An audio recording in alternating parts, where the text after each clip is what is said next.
Hello, hello, hello. It is Tuesday, and I got a word for you. Okay? And what is that word? A lust for can lead to an ask for, and then an ask for can lead to a no more. I know it's a lot of fours in there, right? Plain and simple, a lust for leads to an ask for, leads to a no more. Okay? That's the topic of discussion for today. So, have you ever seen a child look at a candy jar and just want what's in that jar? Just look at it and they're smiling, and you can pretty much tell what's going on in their little heads. They want that candy that's in that jar, okay? And they looking at that candy like they done won the lottery, okay? And it brings them a lot of excitement, okay? Except for the fact that they can't have it because it's dinner time, right? And so, of course, they are slowly eating their meal, and they're looking at this jar of candy that's right on top of the counter in the kitchen, right? And it just so happens in the kitchen, there's also a stool that's their perfect little size, right? That's there in the kitchen. So serves the purpose of when they're helping their mom with the dishes and whatnot, right? So say, for example, you say, Johnny, eat your dinner. Eat your dinner. And then Johnny says, I'm sick and tired of eating mac and cheese, green beans, and hot dogs every single day. I want to have something different, okay? That's what Johnny says, right? And of course, your response is, I know. Sometimes it gets a little worn out. It gets kind of played out, having the same thing day in, day out. But we just going to say grace, and we're going to thank God for what he's given us, and we're going to move on, right? This is what you're saying to Johnny. And then he asks you, may I have one piece of candy? And you say, no, you have to eat your dinner, and then maybe you can get a piece of candy for dessert. And then Johnny complains, right? He eats half of his food, but he still can't seem to get his eyes off of that jar of candy on the counter, okay? The next thing you know, everybody else done ate. The other kids have washed dishes. Everybody's gone upstairs. You've told Johnny, you got to sit here at the table and finish. You cannot get up until you finish eating your food, okay? So Johnny eats half of his dinner. And since he's the only one in the kitchen, what does he do? He goes over to the stool, that perfect little stool that's there, right? For him to help mom. He gets on that stool and he goes in there and he figures, I'll just get one piece of candy, right? Just one piece of candy, right? And so he gets the one. And he stands there and he chews it up and he goes, man, this one piece of candy is just so good. Okay? So Johnny decides to get another piece of candy. So the next thing you know, he's had 2 pieces of candy.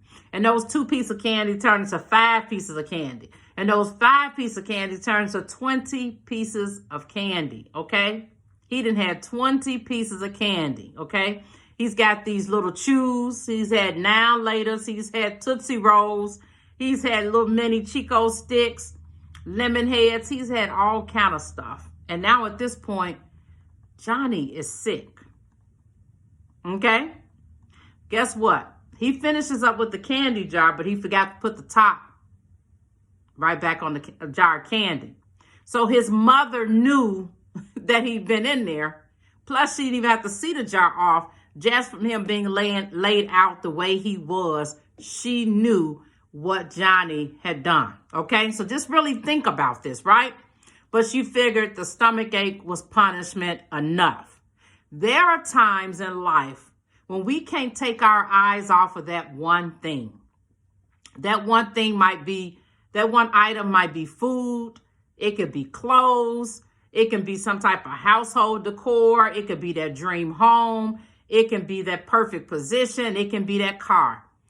Every day we're looking at it and we're asking God for it.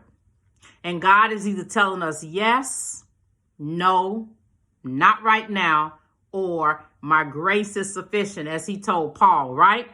We keep eyeing that thing and lusting after it and wanting it and thinking we need that thing. And sometimes that thing is the man that you are with in that toxic relationship. You were eyeing him. You were lusting after him. You were asking for him, right? And God knew before you knew that he was extremely toxic, right? But then God gives in. Our last, okay? Our lust, our asked for has been granted, okay? You got that man, okay? Did we wear God down like a child who wears his parent down and that made him simply give in?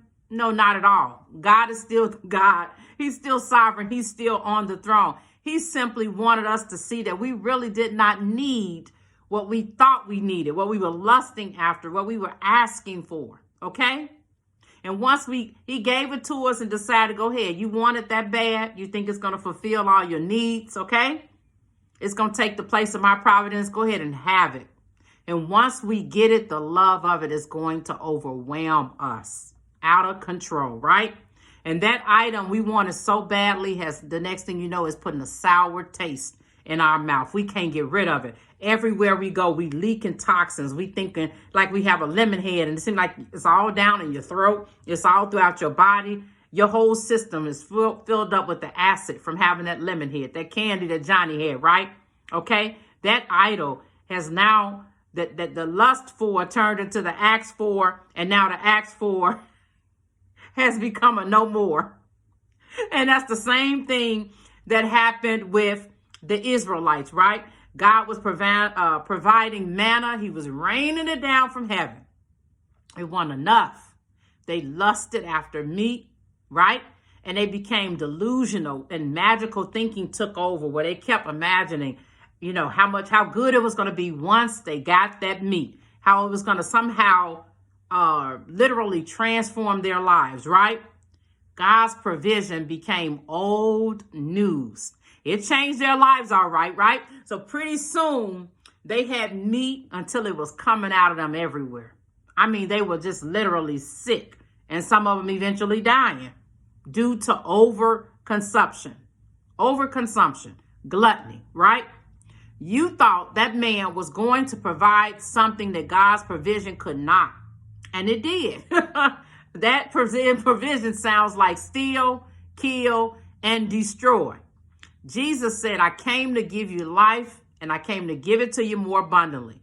That man in the toxic relationship you wanted, he came to suck the life out of you like a snake that wraps itself around you and just sucks it out. That's what he came to do, okay? Because he himself is empty, and he seeks to kill, steal, it's dealing all right as well.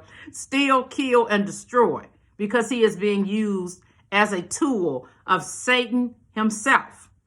So when your lust for leads to an ask for, be careful, because it could turn into a no more. You don't want it anymore. God bless, and happy Tuesday.